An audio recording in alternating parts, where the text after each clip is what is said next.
2 years ago today, I shared the news that we had our first officially confirmed case of COVID-19 in Alberta, and that we had a total of 4 presumptive cases. At that time, we had no vaccines, we had no antivirals, and we still had much to learn about the virus. We have come a very long way since then.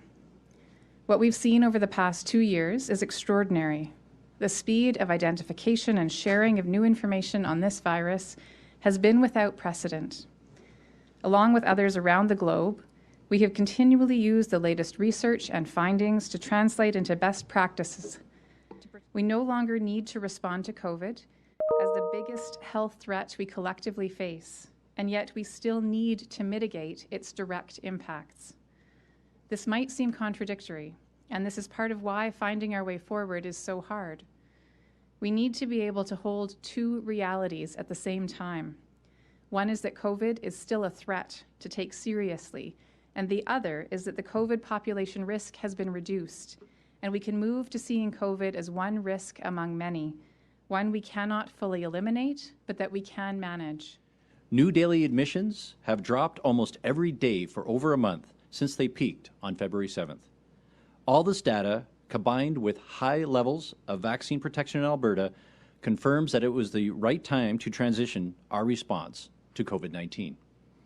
Over the course of the last few weeks, we have slowly returned to a more normal way of life as Omicron transmission has decreased and the pressure on our health system has eased. But as we ease restrictions and move forward together, we cannot ignore the strain that COVID-19 has placed on our healthcare system. We must build our system capacity to ensure that Albertans continue to get the high-quality care they need and that they deserve. That's why we're investing $300 million over 3 years to add ICU capacity.